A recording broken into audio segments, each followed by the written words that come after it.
मेरे प्यारे स्टूडेंट, आज पुनः हम नए टॉपिक के साथ आप लोग के समक्ष उपस्थित हो गए हैं।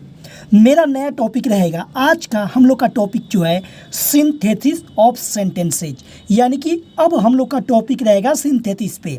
बहुत सारे स्टूडेंट ने कहा कि सर सिंथेसिस का भी वीडियो बनाइए ताकि हम लोग को अच्छे से समझ में आ जाए। तो चलिए, सिंथेसिस के सेंटेंस को जो आपकी परीक्षा में पूछे जाएंगे उस पे आधारित प्रश्नों का हल करना हम सीखेंगे। तो सिंथेसिस यानी कि कॉम्बिनेशन, दो अलग अलग छोटे छोटे वाक्य को एक वाक्य में जोड़ना, संश्लेषण, वही आपका सिंथेसिस होता है। तो सिंथेसिस के अंतर्गत हमें तीन प्रकार के सेंटेंस पढ़ने पड़ते हैं। पहला सिंपल सेंटेंस, दूसरा कॉम्प्लेक्स सेंटेंस और तीसरा कंपाउंड सेंटेंस। तो सबसे पहले हम सिंपल सेंटेंस को बारे में सॉल्व करना सीखेंगे। तो ये रहा हमारा सिंपल सेंटेंस, वह सेंटेंस जिसमें एक सब्जेक्ट तथा एक फाइनाइट वर्ब रहता है, सिंपल सेंटेंस कहलाता है। यानी कि जब भी हम सिंपल सेंटेंस बनाएंगे उसमें एक ही सब्जेक्ट होगा और एक ही फाइनाइट वर्ब होगा। फाइनाइट वर्ब यानी कि जो टेंस में हम वर्ब का इस्तेमाल करते हैं, टेंस के अकॉर्डिंग वही हमारा फाइनाइट वर्ब होता है, जिसका असर सब्जेक्ट पे पड़ता है। सब्जेक्ट अगर सिंगुलर है तो फाइनाइट वर्ब सिंगुलर के अनुसार लगेगा, अगर सब्जेक्ट हमारा प्लुरल है तो फाइनाइट वर्ब प्लुरल के अनुसार लगेगा। यानी कि जो सिस्टमेटिक नियम से हम वर्ब लगाते हैं टेंस में, वही हमारा फाइनाइट वर्ब कहलाता है। तो जब भी हम सिंपल सेंटेंस बनाएंगे उसमें एक ही सब्जेक्ट आएगा और एक ही फाइनाइट वर्ब आएगा, वही सिंपल सेंटेंस कहलाएगा। A simple sentence is one which has only one subject and one predicate, या a simple sentence is one which has only one finite verb, ऐसे भी आप कह सकते हैं। द मून वाज ब्राइट, अब यहाँ एक ही वर्ब यूज किया गया है वाज, तो ये सिंपल सेंटेंस है। We could see our way, तो सी यूज किया गया, ये सिंपल सेंटेंस है। लेकिन आपका जब एग्जाम में पूछा जाएगा तो सिंपल सेंटेंस कई सारे देंगे, कई सारे फाइनाइट वर्ब आएंगे, कई छोटे छोटे वाक्य को जोड़ने के लिए देगा और आपको उसे जोड़कर एक वाक्य में लिखना होगा। तो चलिए, जोड़ने की विधि हम सिंपल सेंटेंस में सीखते हैं। फॉर्मेशन ऑफ सिंपल सेंटेंसेस, पहला पार्टिसिपल का प्रयोग करके। अब सिंपल सेंटेंस बनाने में हम पार्टिसिपल का प्रयोग करके सीखेंगे। पार्टिसिपल के द्वारा किस प्रकार सिंपल सेंटेंस बनाते हैं। तो ये हमारा पार्टिसिपल तीन प्रकार के होते हैं, जिनमें भिन्न भिन्न सिंपल सेंटेंस निम्नलिखित प्रकार से जोड़े जाते हैं। पार्टिसिपल में यानी कि जो वर्ब होता है उसमें हम आईएनजी लगाकर पार्टिसिपल बनाते हैं। तो ये पार्टिसिपल तीन प्रकार के होते हैं। पहला होता है प्रेजेंट पार्टिसिपल। इस पार्टिसिपल में यह क्रिया के अंत में आईएनजी लगाने से बनता है, क्रिया के अंत में वर्ब में आईएनजी लगाने से बनता है। इसमें दो कार्य साथ साथ चलते हैं। प्रेजेंट पार्टिसिपल में दो कार्य साथ साथ चलते हैं और वर्ब में आईएनजी लगाने से बनता है। जैसे आई रीच्ड होम, इस प्रकार आपके सिंथेसिस करने के लिए सेंटेंसेज होंगे। आई रीच्ड होम, मैं घर पहुंचा। आई टुक ऑफ माई क्लोथ, मैंने अपने कपड़े उतारे। तो रीचिंग होम, अब यहाँ देखिए दो फाइनाइट वर्ब आ रहे हैं, एक ये सेंटेंस है तो फाइनाइट वर्ब और दूसरे सेंटेंस में भी फाइनाइट वर्ब। तो जब भी हम सिंपल बनाएंगे तो दो फाइनाइट वर्ब नहीं लिख सकते हैं। तो इसीलिए पहले वाले जो काम पहले हुआ है उसमें हम पार्टिसिपल में उस वर्ब को पार्टिसिपल में बदल देंगे। यानी कि अब ये रिस्ट को हम मेन वर्ब से आईएनजी जोड़ देंगे, रीचिंग होम। अभी हमारा पार्टिसिपल पहला सेंटेंस पार्टिसिपल में बदल गया, रिस्ट में रीचिंग होम, घर पहुंचते हुए। आई टुक ऑफ माई क्लोथ, मैंने अपने कपड़े उतारे। तो जो दो फाइनाइट वर्ब थे, एक फाइनाइट वर्ब को हमने पार्टिसिपल में बदल दिया आईएनजी लगाकर, reaching home, I took of my cloth, और दूसरे सेंटेंस को वैसे ही हमने रहने दिया। तो अब इस सेंटेंस में हमारा सिंपल सेंटेंस बन गया, क्योंकि एक ही फाइनाइट वर्ब और एक ही सब्जेक्ट यूज किया गया है। और आगे भी देखते हैं, इस प्रकार ये हमारा जब प्रेजेंट पार्टिसिपल होता है तो इसमें हम इस तरह से लिखकर बनाते हैं। दूसरा हमारा होता है पास्ट पार्टिसिपल। यह क्रिया की थर्ड फॉर्म होती है और इसका प्रयोग एडजेक्टिव के रूप में होता है। अब इसके एग्जाम्पल को हम देख सकते हैं, ये थर्ड फॉर्म में होता है past participle. I found my pen, मैंने अपना कलम पाया। इट वॉज लॉस्ट, यह गुम हो चुका था। अब इसमें दो दो हमारे फाइनाइट वर्ब आ रहे हैं, पहला फाउंड और दूसरा आ गया वॉच। तो I found my lost pen, मैंने अपना खोया हुआ कलम पाया। या खोया हुआ जो है हमारा पार्टिसिपल बन गया पास्ट पार्टिसिपल। और इस सेंटेंस जो हमारा बना उसमें एक ही फाइनाइट वर्ब यूज किया गया, I found my lost pen, मैंने अपना खोया हुआ कलम पाया। एक ही फाइनाइट वर्ब और एक ही सब्जेक्ट। तो इस प्रकार यह हमारा सिंपल सेंटेंस बन गया। और तीसरा पार्टिसिपल जो होता है हमारा वो होता है परफेक्ट पार्टिसिपल। इसमें हाँ हैविंग के साथ वर्ब के थर्ड फॉर्म का प्रयोग किया जाता है और इसमें भी काम दो एक साथ चलते हैं। जैसे अब इसका हम देख लेते हैं, हैविंग के साथ वर्ब के थर्ड फॉर्म का प्रयोग करके। जैसे she had completed her written work, उसने अपना काम लिखने का काम पूरा किया है था। सी वेंट टू मार्केट, वो बाज़ार चली गई, यानी कि वो अपने लिखने का काम पूरा कर कर बाज़ार चली गई। तो यहाँ देखिए ये जो काम हो रहा है ये परफेक्ट पार्टिसिपल में है, यानी कि पहले वो पूर्ण रूप से इसमें काम जो है पूर्ण रूप से समाप्त हो जाता है। और प्रेजेंट पार्टिसिपल में काम समाप्त नहीं होता है, जल्दबाजी रहती है। दो दो काम इसमें चलते हैं। पार्टिसिपल के यूज का जब भी हम उपयोग करते हैं दो काम एक साथ होते हैं। तो इसमें पहले उसने हाँ अपना काम पूरा किया है और उसके बाद वो बाजार चली गई है। तो जो पहले काम हुआ है उसको हम परफेक्ट पार्टिसिपल में बदल देंगे, यानी कि हैविंग और वर्ब का थर्ड फॉर्म। तो ये जो फाइनाइट वर्ब है इसको हम परफेक्ट पार्टिसिपल में बदलेंगे। तो हैविंग कंप्लीटेड थर्ड फॉर्म लगाएंगे और हैविंग लिख देंगे, सब्जेक्ट हटा देंगे। Having completed her written work comma she went to market, she went to market. अब इसमें हम देखेंगे ये वेंट हमारा फाइनाइट वर्ब एक आया और सी भी हमारा सब्जेक्ट एक आया। और जो इसमें का फाइनाइट वर्ब और सब्जेक्ट था हमने इसको बदलकर पार्टिसिपल में कर दिया, परफेक्ट पार्टिसिपल में। तो इस प्रकार हमारा बन गया। कभी कभी वाक्य पैसिव वॉइस में दिया रहता है तो उसके साथ बिन भी हमें जोड़ना पड़ता है। जैसे he was punished by his teacher, वह अपने अध्यापक के द्वारा सजा पाया था। ही फेल्ट सॉरी, उसने माफ़ी मांगी। तो यह हमारा एक फाइनाइट वर्ब हो गया और दूसरा ये हमारा फाइनाइट वर्ब आ गया। अब दो दो फाइनाइट वर्ब यूज किए गए हैं तो एक फाइनाइट वर्ब हम हटाएंगे। तो हैविंग बीन, अब ये पैसिव वॉइस में क्योंकि बाय का यूज है, तो having been punished by his teacher. अब ये फाइनाइट वर्ब को हटा के हमने हैविंग बीन में बदल दिया। और कामा और ही फेल्ट सॉरी, ये अब एक हमारा सब्जेक्ट हो गया और एक ही फाइनाइट वर्ब हो गया। तो जब हमारा सिंपल सेंटेंस जोड़ना होता है तो एक ही हम सब्जेक्ट लिख सकते हैं और एक ही फाइनाइट वर्ब, और आगे आने वाले सब्जेक्ट को हम पार्टिसिपल में बदल देते हैं। तो ये पार्टिसिपल का प्रयोग होता है। हाँ एक बात आप ध्यान दीजिए, जब हम प्रेजेंट पार्टिसिपल का यूज करेंगे तो उसमें तत्काल काम होती है, ठीक, तो उसको हम आईएनजी के द्वारा लगाएंगे। और जब हम परफेक्ट पार्टिसिपल का यूज करेंगे तो उसमें काम जो है पूर्तियाँ समाप्त हो जाता है, उसके बाद कुछ समय बचता है, तब आप रिलैक्स मूड में होकर अपना दूसरा कार्य करते हैं।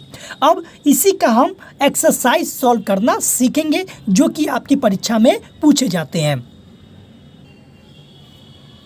हाँ ये नोट हमने लिखा हुआ है, पार्टिसिपल के द्वारा वाक्यों का एकीकरण यानी कि सिंथेसिस तभी होगा जब एक ही सब्जेक्ट के लिए भिन्न भिन्न वाक्यों में कई फाइनाइट वर्ब आए हों। ये बहुत महत्वपूर्ण लाइन है। अगर सब्जेक्ट दो सेंटेंस का सब्जेक्ट सेम नहीं है तो यह पार्टिसिपल के यूज के द्वारा हम सिंपल सेंटेंस नहीं बनाएंगे। दोनों का सब्जेक्ट यानी कि कर्ता जो है एक ही व्यक्ति होना चाहिए। यदि भिन्न भिन्न वाक्यों में भिन्न भिन्न सब्जेक्ट हो तो यह नियम लागू नहीं होता है। ये बात आप ध्यान दीजिएगा। पार्टिसिपल के यूज के द्वारा हम तभी जोड़ पाएंगे जब दोनों का सब्जेक्ट एक ही हो, एक ही व्यक्ति हो। तो आइए इसको हम यूज करके देखते हैं। राम टुक सम मनी, राम ने कुछ पैसे लिए। ही वेंट टू मार्केट, वो बाजार चला गया। अब यहाँ देखिए हड़बड़ाहट नहीं है, दो काम एक साथ चल रहे हैं। पहले राम ने पैसा लिया, उसके बाद वो बाजार गया। तो इसे आप दो तरीके से बना सकते हैं, या तो टुक में टेकिंग लगा दीजिए, टेकिंग सम मनी, इसको पार्टिसिपल में बदल दीजिए, present participle, taking some money.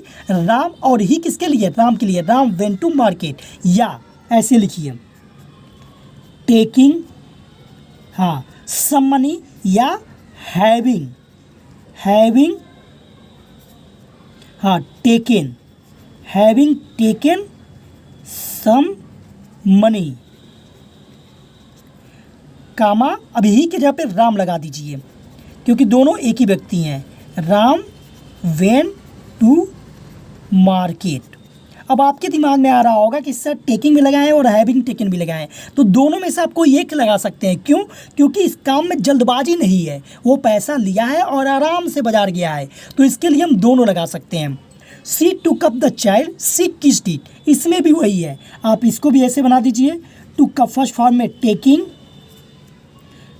Up, हाँ, द चाइल्ड, बच्चे को उठाते हुए, see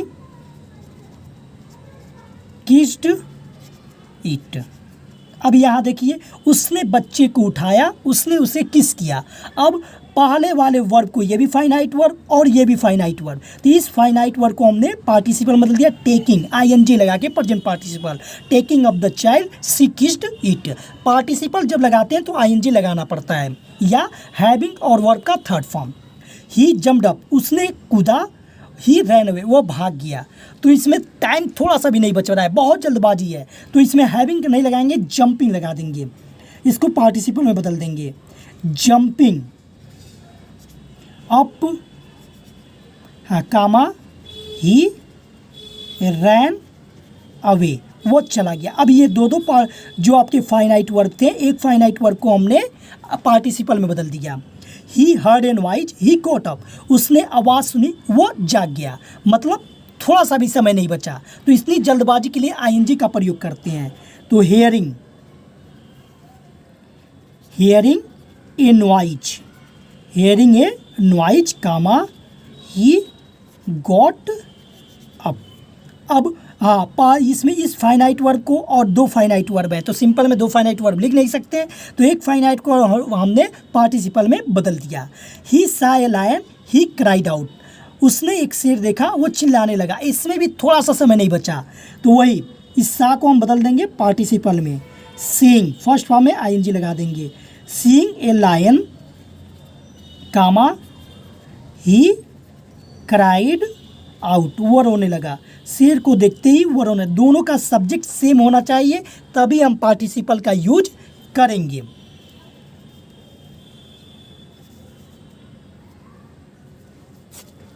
the boy took a pen, he wrote a letter, लड़के ने एक कलम लिया, उसने एक पत्र लिखा। अब इसमें कोई हड़बड़ाहट, कोई जल्दबाजी नहीं कि तुरंत काम करना है, अब रिलैक्स है, तो दोनों तरीके से बना सकते हैं।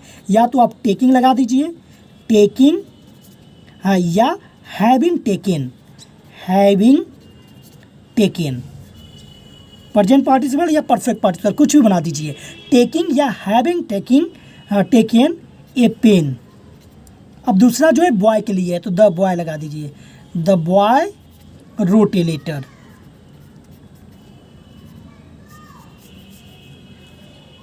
अब यहाँ देखेंगे हमारा एक सब्जेक्ट और एक ही फाइनाइट वर्ब यूज हो रहा है, और बाकी ये सब्जेक्ट और फाइनाइट वर्ब को हमने पार्टिसिपल में बदल दिया। तो सिंपल सेंटेंस बनाते समय हमें ध्यान देना है कि हमारा जो है एक ही पार्टिसिपल होना चाहिए, एक ही फाइनाइट वर्ब होना चाहिए। दो फाइनाइट वर्ब हम सिंपल सेंटेंस में यूज नहीं कर सकते हैं। कुछ और एग्जाम्पल को हम देखते हैं। ये हमारे एग्जाम्पल है, इसको हम सॉल्व करते हैं। आई वॉज हंग्री, मैं भूखा था। आई टुक माई फूड, मैंने अपना भोजन किया। दोनों का सब्जेक्ट सेम है, तो इसको हम बना देंगे पार्टिसिपल के द्वारा। तो वॉच के लिए हम बीइंग का प्रयोग करते हैं। जब भी आंसर बनाएंगे EJMR तो बीइंग लगा देंगे, बीइंग हंग्री। तो ये हमारा पार्टिसिपल बन रहा है, comma, I took my food. She was tired of walking, she lay down to take rest, वह थकी हुई थी, वह आराम करने के लिए लेट गई। अब दोनों का सब्जेक्ट सेम है, तो इसे भी हम पार्टिसिपल के द्वारा जोड़ देंगे।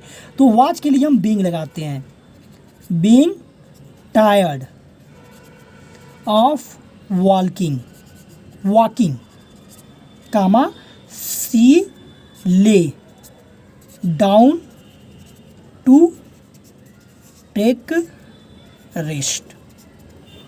आई सा रमेश, मैंने रमेश को देखा। He was abusing his neighbour. तो देखिए कभी कभी पार्टिसिपल के द्वारा जोड़ते समय उसका संबंध ऑब्जेक्ट से होता है। यहाँ देखिए मैंने रमेश को देखा और ही वॉज अब्यूजिंग हिज नेबर, वह अपने पड़ोसी को गाली दे रहा था। तो ही किसके लिए? रमेश के लिए है।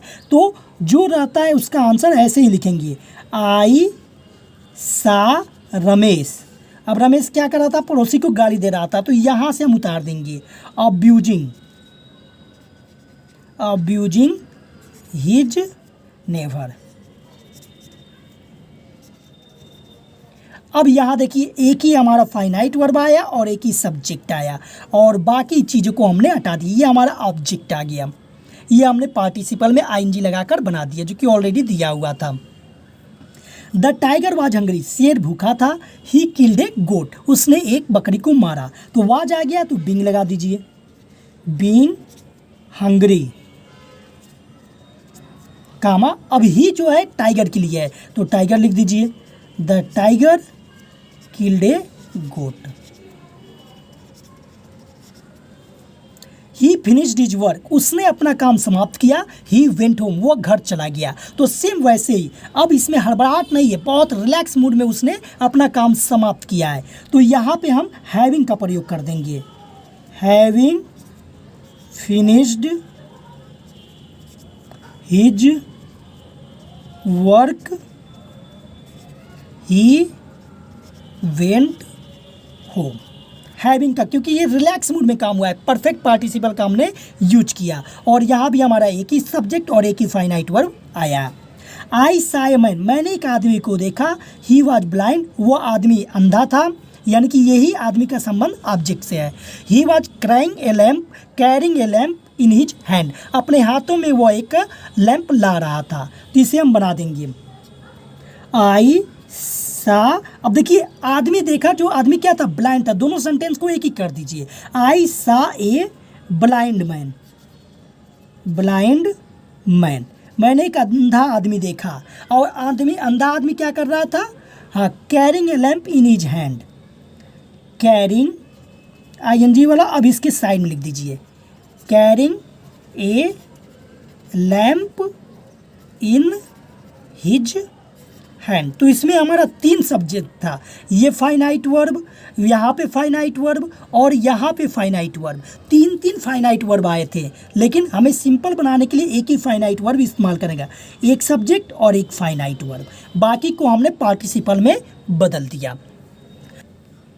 द थिफ सा the policeman, he ran away, चोर ने पुलिसमैन को देखा, वह भाग गया। दोनों का सब्जेक्ट सेम है, तो वह बन जाएगा हमारा the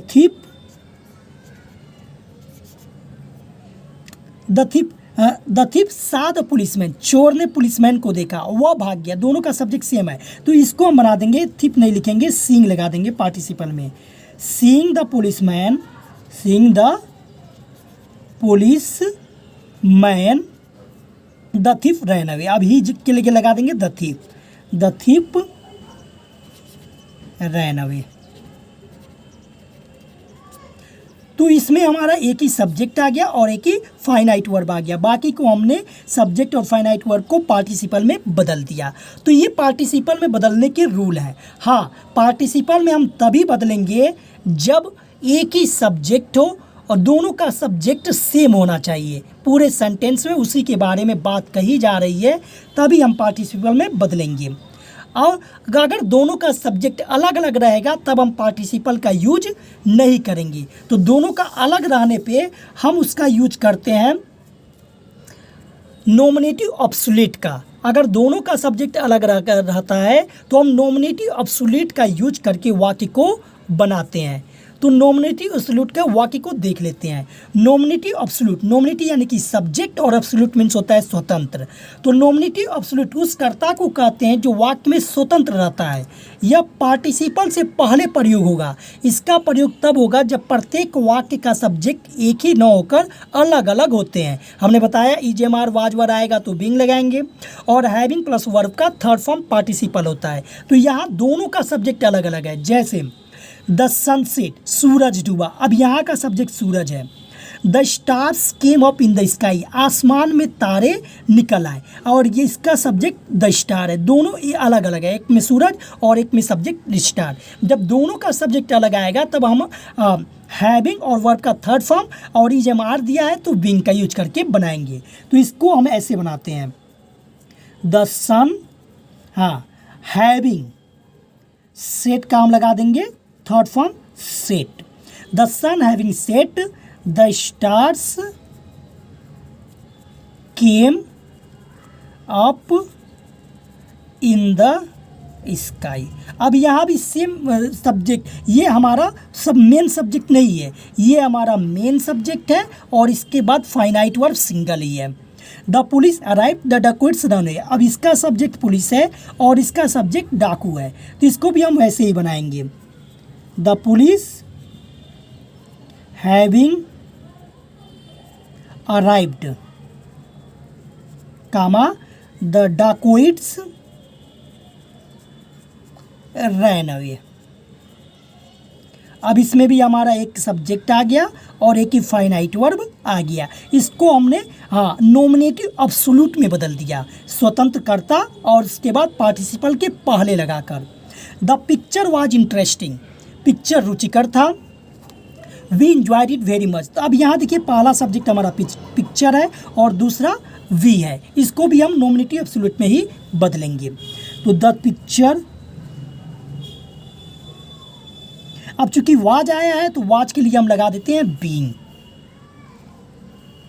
being interesting,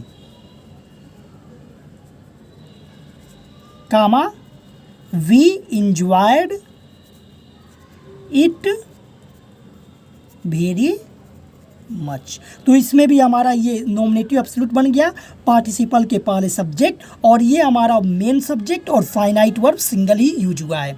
simple sentence बन रहे हैं। द सन रोज, सूरज निकला, the birds began to fly, चिड़िया उड़ना शुरू कर दी। तो यहाँ भी हम ऐसे ही बनाएंगे, द सन हैविंग, और रोज का थर्ड फॉर्म होता है risen, risen, the birds began to fly, began to fly. तो ये हमारा एक सिंगल सब्जेक्ट हो गया और ये हमारा एक ही फाइनाइट वर्ब सिंपल सेंटेंस में यूज हो गया। अब लास्ट सेंटेंस को बना लेते हैं, द कैप्टन वाज किल्ड। ये सेंटेंस हमारा पैसिव वॉइस में है, तो पैसिव वॉइस में हम बीन का भी प्रयोग कर देंगे। द आर्मी फ्लेड, तो इसे हम जब बनाएंगे तो ये हो जाएगा हमारा द कैप्टन, हाँ, वाज के लिए, पैसिव वॉइस में हैविंग बीन, वाज और सबके लिए हैविंग बीन हो गया पैसिव वॉइस में, इसमें बीइंग नहीं लगाएंगे, बीन लगा देंगे। Killed, comma the army fled. तो इस वीडियो में आपने सीखा सिंथेसिस करते समय जब भी हम सिंपल सेंटेंस में जोड़ेंगे तो पार्टिसिपल का यूज़ तभी करेंगे जब दोनों का सब्जेक्ट सेम हो। अगर दोनों का सब्जेक्ट डिफरेंट है तो नॉमिनेटिव एब्सोल्यूट का प्रयोग करके हम सब्जेक्ट बनाकर तब हम उसको सॉल्व करते हैं। और भी 6 विधियां हैं, उसको हम सेकेंड पार्ट में सिंपल सेंटेंस को सॉल्व करने के रूल आपको बता देंगे। अगर ये वीडियो अच्छी लगती है तो मैं अपने प्यारे स्टूडेंट से उम्मीद करता हूँ कि इस वीडियो को ज़्यादा से ज़्यादा लोगों के पास शेयर करें ताकि मुझे मेरी मेहनत का कुछ परिणाम मिल सके। अन्यथा अगर मेरे सब्सक्राइबर नहीं बढ़ेंगे तो ये मेहनत मेरा बेकार जाएगा, मैं कभी भी अपने स्टूडेंट पे अपनी पकड़ नहीं बना पाऊँगा। आप उनका भला करें और एक स्टूडेंट होने के नाते एक गुरु का गुरु दक्षिणा समझकर ज़्यादा से ज़्यादा लोगों के पास शेयर करें ताकि मेरा भी कुछ कल्याण हो सके। मिलेंगे नेक्स्ट वीडियो में इस पार्टिसिपल के बाद सिंपल सेंटेंस को जोड़ते हुए और उस वीडियो में मैं पूरा कंप्लीट कर दूंगा। जय हिंद।